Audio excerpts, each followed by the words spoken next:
پھیلاؤ. جی دیکھیں اب جو اس میں رسی کی بات کی گئی ہے، علامہ صاحب موجود ہیں، یہ بھی اس بات سے ایگری کریں گے. رسی کے اندر اگر آپ گیلی لکڑیاں بھی ڈالیں، خشک بھی ڈالیں، چھوٹی ڈالیں، بڑی ڈالیں، رسی اس کو مضبوطی کے ساتھ باندھ دیتی ہے. یقیناً. اور امت، یہ 3 لفظوں پہ یہ امت جو ہے نا، الف سے اللہ، میم سے محمد اور تے سے تابیداری. بہت خوب. یہ 3 لفظ ہیں امت، الف سے اللہ، میم سے محمد، تے سے تابیداری. اب اللہ اور اس کے پیارے حبیب کی تابیداری میں بندہ آ جائے، جی جی اللہ اور اس کے پیارے حبیب کی لجپال آقا علیہ الصلوۃ والسلام کی جو شریعت ہے اس کو اپنے اوپر نافذ کر لے تو وہ بندہ کبھی بھی تفرقہ نہیں پھیلائے گا. اس میں دیکھیں واضح طور پر اللہ رب العزت اعلان فرما رہا ہے کہ آپس میں تفرقہ مت پھیلاؤ اور جڑ جاؤ. اور میرے لجپال آقا علیہ الصلوۃ والسلام کا آخری خطبہ، جی جی اس میں بھی میرے لجپال آقا علیہ الصلوۃ والسلام نے ارشاد فرمایا کسی گورے کو اجمی پر اور اجمی کو گورے پر کوئی فوقیت حاصل نہیں ہے. جس نے بھی پڑھ لیا لا الہ الا اللہ محمد رسول اللہ، وہ ایک تسبیح کے دانوں کے اندر پروئے جائیں گے، وہ ایک ہیں. اور ایک حدیث مبارکہ اور بھی میں آپ کی گوش گزار کرتا چلوں. میرے لجپال آقا علیہ الصلوۃ والسلام نے ارشاد فرمایا، مشکات شریف کی حدیث مبارکہ ہے، صحیح مسلم کے اندر بھی نقل کیا گیا ہے اور ترمذی کے اندر بھی موجود ہے، جلد نمبر 1 صفحہ نمبر 250. میرے لجپال آقا علیہ الصلوۃ والسلام کی برگاہ میں صحابہ کرام رضوان اللہ علیہم اجمعین موجود ہیں. لجپال آقا علیہ الصلوۃ والسلام نے ارشاد فرمایا، اے میرے صحابہ کرام، آج میں آپ کو ایک اچھی بات نہ بتا دوں؟ تو صحابہ کرام رضوان اللہ علیہم اجمعین عرض کرتے ہیں فدا کا ابی و امی یا رسول اللہ، ہمارے ماں باپ آپ پہ قربان، ہم تو منتظر رہتے ہیں کہ کب آپ اپنی زبان اطہر سے موتی جڑیں کہ ہم ان کو اپنے دل میں سمو لیں. ادب کا تقاضا دیکھیں. لجپال آقا علیہ الصلوۃ والسلام نے ارشاد فرمایا میری جو امت ہے وہ جسد واحد کی طرح ہے. سبحان اللہ. میرے لجپال آقا علیہ الصلوۃ والسلام نے ارشاد فرمایا میری جو امت ہے وہ جسد واحد کی طرح ہے. جیسے انسان کی باڈی آپ دیکھ لیں، انسان کی باڈی میں ایک جگہ بھی تکلیف ہو، سر میں درد ہو تو پورا جسم آپ کو دکھتا ہے، پورا جسم تکلیف میں ہوتا ہے. اگر آپ کو نیند نہیں آ رہی پورا جسم جاگ رہا ہے. اور اسی طرح اگر کنٹری میں کسی جگہ بھی کسی مسلمان بھائی اگر آپ کو تکلیف میں ہے تو وہ فیلنگز آپ محسوس کریں، اس کو فیل کریں آپ کہ دوسرا بندہ جو ہے ہمارا بھائی وہ تکلیف میں ہے. اسی طرح ایک بات میں یہاں پہ اور بھی مزید ایڈ کرتا چلوں. لجپال آقا علیہ الصلوۃ والسلام نے ارشاد فرمایا وہ بندہ میرا امتی ہے ہی نہیں جو خیر کی بات نہ کرے. حالانکہ قرآن مجید برہان رشید کے دوسری جگہ پہ اللہ رب العزت اعلان فرما رہا ہے کنتم خیر امت اخرجت للناس، کنتم خیر.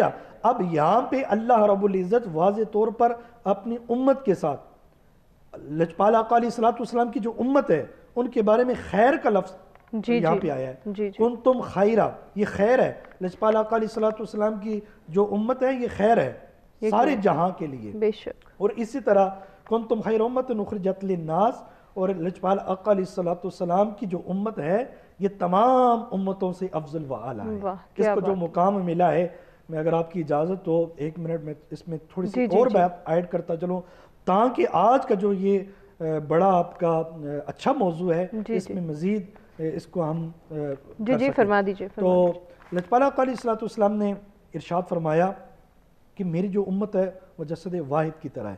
اسی طرح کہ لجپال آقا علیہ الصلوۃ والسلام کی جو امت ہے وہ تمام امتوں سے افضل و اعلیٰ ہے. حضرت موسیٰ علیہ نبینا علیہ الصلوۃ والسلام اللہ کی برگاہ میں دعا مانگ رہے ہیں یا اللہ مجھے نبی نہ بنانا، مجھے لجپال آقا علیہ الصلوۃ والسلام کا امتی بنانا. سبحان اللہ. تو اس میں تفسیر نفسی کے اندر موجود ہے، تفسیر ساوی علی الجلالین کے اندر موجود ہے کہ ایک نبی ہو کر یہ دعا مانگے مجھے امتی بنانا. اس لیے آپ نے فرمایا کہ میں نے اپنی کتاب میں پڑھا ہے کہ آخری نبی آئیں گے لیکن ان کی امت کا مقام یہ ہوگا کہ وہ تمام امتوں سے افضل و اعلیٰ. کیا بات ہے. سبحان اللہ سبحان اللہ. تو پھر آغا صاحب اس امت کے لیے بھی یہ لازم ہے کہ وہ تمام تر اصول، وہ تمام تر تعلیمات، وہ تمام تر احکامات جو ہمارے پیارے آقا حضرت محمد مصطفیٰ صلی اللہ علیہ وآلہ وسلم نے ہمیں بتائے ہیں ہم ان کو ایز اٹ از فالو کریں اور اتحاد کے کانسیپٹ کو تو سب سے زیادہ اجاگر کریں. جی اس میں شک نہیں ہے. آج کی دنیا میں ہماری جو سب سے بڑی مشکل ہے عالم اسلام کی وہ یہی ہے کہ ہم در حقیقت اسلام کی تعلیمات سے دور ہو چکے ہیں. جی. قرآن مجید کی تعلیمات اور حضرت ختم مرتبت محمد مصطفیٰ صلی اللہ علیہ وآلہ وسلم کی سیرت پاک، ان کی تعلیمات، اس سے ہم بہت دور ہو چکے ہیں، اور اسلام کا ایک نام ہی رہ گیا ہے. جو حقیقی روح اسلام ہے وہ اس وقت اسلامی معاشروں میں ناپید ہو چکی ہیں. یہی وجہ ہے جس کی وجہ سے آج امت مختلف گروہوں میں بٹی ہوئی ہے، مختلف فرقوں میں تقسیم ہو چکی ہے اس امت کی. اور اب دیکھیں اتنے ممالک ہے، 50 سے زائد تقریباً 57 ممالک اسلامی موجود ہے، لیکن جو صورتحال ہے ہر کوئی اپنے ہی لاک کے اندر جو ہے وہ بند ہے. اسلام تو ہمیں یہ درس دیتا ہے کہ نہ صرف مسلمان بلکہ سارے انسانوں کو، پوری عالم انسانیت کو یکسو ہو کر ایک سمت کو جو ہے وہ حرکت کرنی چاہیے. قرآن تو انسانوں کو، حتیٰ جو غیر مسلم ہے ان کو بھی قرآن یہ دعوت دیتا ہے، اچھا جی آؤ ہم تم بیٹھ کر جو ہمارے مشترکات ہے اس پر بیٹھ کر جو ہے ہم آپس میں گفت و شنید کریں، آپس میں آ کے بات کریں. خالق اور اللہ کا وجود یہ ایک مشترکہ چیز ہے. مثلا اسلام، مسیحیات، یہودیات، جو بھی ادیان سماوی کے ماننے والے ہیں، اسلام یہ کہتا ہے، ان کو بھی دعوت دیتا ہے مسالمت آمیز انداز میں، بغیر کسی جھگڑے کے، بغیر کسی اختلاف کے آئیں ہم آپس میں بیٹھ کے مل کے بات کریں، تاکہ یہ انسانیت کا جو قافلہ ہے اس کو ہم سلامتی کے ساتھ آگے بڑھائیں، معاشرے میں امن ہو، سکون ہو. تو ہماری بدقسمتی کہیے یا ہماری بدبختی کہیے، اس وقت ہم تعلیمات قرآن و سنت سے جو ہے دور ہو چکے ہیں، اور یہی وہ بنیادی چیز ہے جس کی وجہ سے اختلافات جو ہے وہ جنم لیتے ہیں. کیونکہ جب ہم اس کے عوامل کو دیکھتے ہیں، آخر مسلمانوں کے درمیان اختلاف کیوں ہیں؟ بہت سارے عوامل ہیں.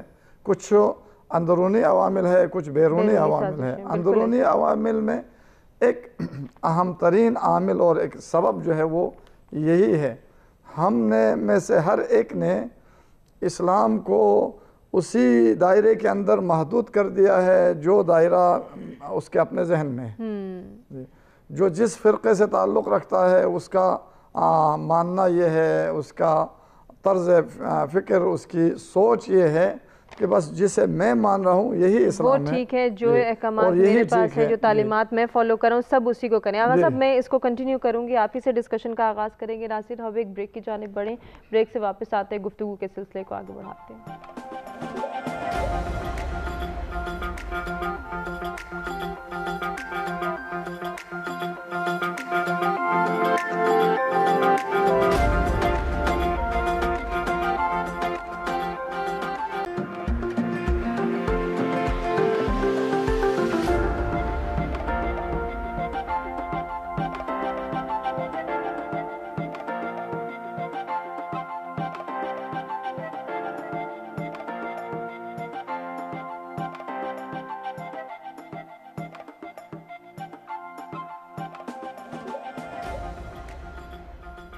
جی ناظرین، بریک کے بعد ایک مرتبہ پھر سے آپ کو کہیں گے خوش آمدید. اتحاد امت کی اہمیت اور اس کے تقاضے کیا ہیں وہ ہم جان رہے تھے بریک پہ جانے سے قبل. ان تقاضوں کو پورا کیسے کیا جا سکتا ہے، کتنا ضروری ہے کہ ہم اتحاد کے مفہوم کو نہ صرف سمجھیں جانیں بلکہ اس کو اپنانے کی بھی ہر ممکن کوشش کریں. اس پر ہم بات کر رہے تھے. آغا صاحب سے ہم نے کہا تھا جب ہم واپس آئیں گے تو آپ ہی سے گزارش کریں گے کہ آپ اپنی بات کو مکمل کریں. جی آغا صاحب. جی تو یہ عرض کر رہا تھا کہ بنیادی مشکل ہمارے اس وقت ہے اسلامی تعلیمات سے دوری ہے. اور اسلام ہمیں یہ تعلیم دیتا ہے کہ کوئی شخص کسی مسلمان کی فریاد سنے، اس کی آواز سنے، اس پر لبیک کہے، تو یہ مسلمان لبیک نہ کہے وہ مسلمان نہیں ہو سکتا.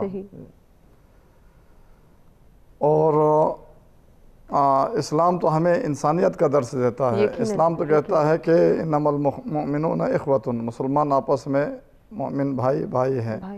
بالکل. اور جی بہت اچھا کہا ایک جی شاعر نے اسی اسلامی تعلیمات کو اپنے اس میں جو ہے جی نہ صرف مسلمان بلکہ اصلا انسانیت جو ہے اسلام میں کہتا ہے کہ بنی آدم اعضائے یک دیگرن. بالکل. روایات بھی ہے جی قبلہ تشریف فرما ہے، میرے تائید فرمائیں گے جی. تمام انسان اور خاص طور پر مسلمان یہ ایک دوسرے کے جسد واحد کی طرح ہے، یہ اعضاء ہے جی. چو عضو بدرد آورت روزگار دیگر عضو ہارا نہ مانت قرار. اگر جسم کے کسی بھی حصے میں اگر کوئی تکلیف ہوگی، کسی بھی عضو کو اگر تکلیف پہنچے گی تو پورا جسم جو ہے اس درد کو محسوس کرتا ہے. یقیناً عالم انسانیت اور خاص طور پر مسلمانوں کو اسلامی تعلیمات یہ ہمیں کہتے ہیں، اور اسلام ہم سے یہ کہتا ہے کہ ہم جسد واحد کی طرح جئیں، ہم بھائی بن کے رہیں. پیغمبر اکرم خاتم النبیین صلی اللہ علیہ وآلہ وسلم نے ہجرت کے بعد مدینہ تشریف لانے کے بعد سب سے پہلا کام جو کیا یہ اخوت کا کام تھا. معاشرے کے اندر امن و سلامتی کو، خوشحالی کو، ترقی کو آگے بڑھانے کے لیے انصار اور مہاجرین کے درمیان یہ اخوت کا رشتہ قائم کیا. ایک مہاجر ایک انصار کو جو ہے بھائی بنا دیا، ایک دوسرے کے بھائی بنا دیا. آخر میں حضرت علی علیہ السلام رہ گئے. آپ نے عرض کیا یا رسول اللہ میں اکیلا رہ گیا ہوں، میرا کوئی بھائی نہیں. فرمایا انت اخی فی الدنیا والآخرہ، تم دنیا آخرت میں میرے بھائی ہو. مؤاخات. اور یہی درس قیامت تک کے لیے مسلمانوں کو دیا خاتم النبیین صلی اللہ علیہ وسلم نے اپنے ارشادات کے ذریعے، اپنی سیرت پاک کے ذریعے.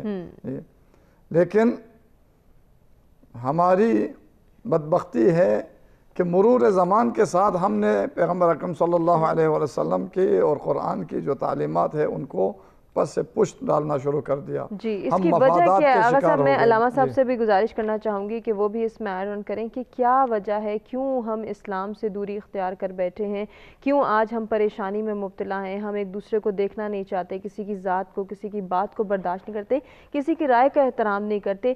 اس کی ریزن جس طرح سے آغا صاحب نے بھی کہا کہ اسلام سے دوری ہے، اپنی تعلیمات سے دوری ہے. کیوں یہ دوری ہمارے اندر بڑھتی چلی گئی علامہ صاحب؟ جی عما آپ نے بہت ہی خوبصورت سوال کیا. یہ وقت کا تقاضا ہے کہ بہت سارے واعظین یہ واعظ کرتے ہیں کہ اتحادی امت ہونا چاہیے، تو اس پر پریکٹیکل نہیں ہوتا. اس کا بیسک ریزن یہ ہے کہ ہم نے آخر اس کی شروعات کہاں سے کرنی ہے، اس کی ابتدا ہم نے کہاں سے کرنی ہے. اس کی ابتدا ہم نے اپنے گھر سے کرنی ہے. دیکھیں آپ نے اپنے گھر سے کرنی ہے، اپنے گھر کے اندر برداشت کریں، صبر و تحمل کریں. اور دوسری بنیاد یہ ہے کہ ہم اللہ کی لرائے طیب و طاہر کتاب جو راستہ صراط مستقیم کا دکھاتی ہے، ہمیں سیدھا راستہ دکھاتی ہے، ہمیں ایک ڈائریکشن مہیا کرتی ہے، ہم اس سے دور ہو چکے ہیں. اللہ کی لرائے طیب و طاہر کتاب ہمارے گھر میں ایک کونے میں موجود ہے فقط اس لیے کیا وہ رمضان المبارک میں تلاوت کرنے کے لیے قرآن آیا تھا؟ کیا قرآن کریم جھوٹی قسمیں کھانے کے لیے آیا تھا؟ کیا قرآن کریم کورٹ کچہری میں ہاتھ رکھ کر جھوٹی قسمیں کھا کر ایک دوسرے کی مدیت میں آپ فیصلہ کریں؟ نہیں. اللہ کی لرائے طیب و طاہر کتاب تو روشن ہدایت ہے مومنوں کے لیے. یہ اللہ رب العزت خود اعلان فرما رہا ہے ہدی للمتقین، یہ ہدایت ہے متقی لوگوں کے لیے. اب ہم نے قرآن مجید کی تعلیمات سے ہم لوگ دور ہو چکے ہیں. آج دیکھیں، آج سے کچھ سال اور کچھ سال پہلے اس وقت امت مسلمہ صبح سحری کے وقت نور پیر کے ویلے، نور حجت کے ویلے لرائے طیب و طاہر کتاب کی تلاوت ہوتی تھی، گھر میں رزق میں وسعتیں آتی تھی. اور اسی طرح لرائے طیب و طاہر کتاب کو دامن کو تھام کر امت مسلمہ چلتی تھی. اور اسی امت مسلمہ نے یہود و نصارہ پر حکمرانی کی ہے، بادشاہت ملی ہے. یہ ساری چیزیں تو ہمیں وراثت میں ملی تھی. لیکن آج ہم جو ذلیل و رسوا اس لیے ہو گئے کہ ہم لجپال آقا علیہ الصلوۃ کی جو تعلیمات ہیں ان سے پیچھے ہٹ چکے ہیں. اور اسی طرح جو قرآن کریم ہے اس کو ہم نے غلاف کے اوپر لپیٹ کے ہر سال ایک نیا غلاف لپیٹ کے اسے ایک سائیڈ پہ رکھ دیا ہے. ہم نے کبھی اس کو پڑھنے کی کوشش نہیں کی, قرآن کریم کو سمجھنے کی کوشش نہیں کی. اگر ہم نے اللہ کی لارائے طیب و طاہر کتاب کو سمجھا ہوتا تو اللہ رب العزت واضح طور پر اعلان فرما رہا ہے انما المؤمنون اخوۃ, کہ تمام مسلمان آپس میں بھائی بھائی ہیں. تو یہ کیسے ہو سکتا ہے کہ آج اس معاشرے اور سوسائٹی کے اندر ایک بھائی اپنے بھائی کا گلا کاٹ رہے ہیں؟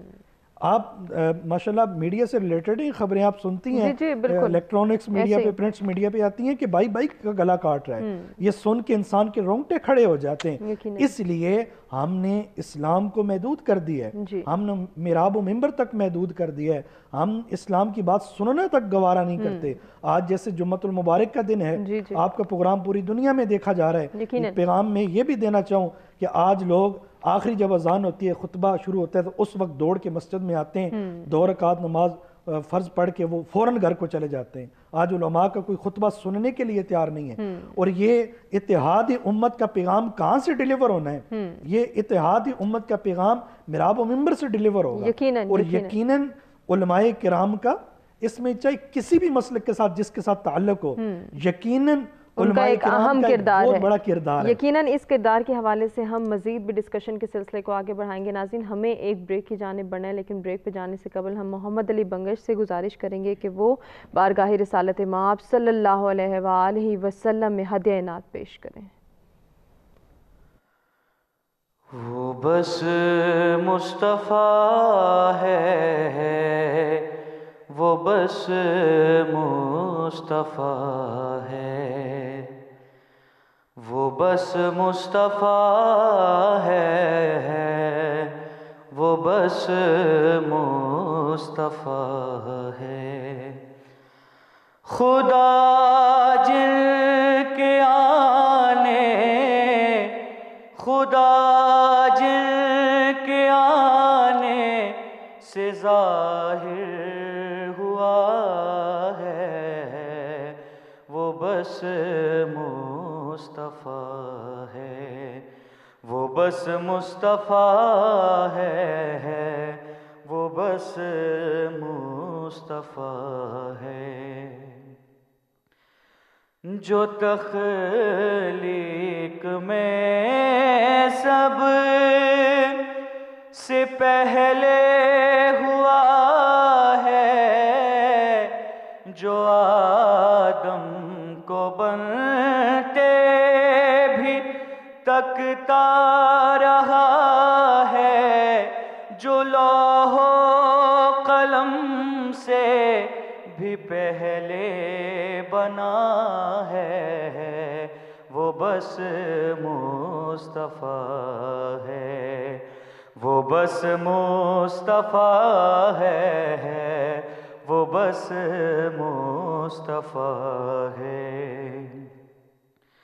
وہ نالین جس کے ہے زہرا اٹھائے, اس کی شان کیا ہے,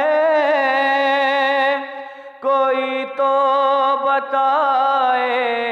وہ داماد جس کا علی مرتضیٰ ہے, وہ بس مصطفیٰ ہے, وہ بس مصطفیٰ ہے, وہ بس مصطفیٰ ہے.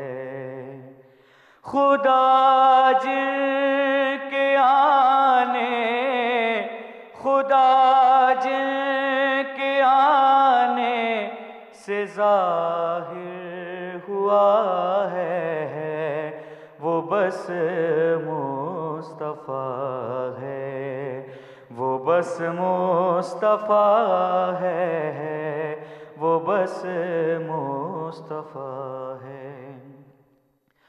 نہ عیسیٰ نہ موسیٰ نہ آدم گیا ہے خدا.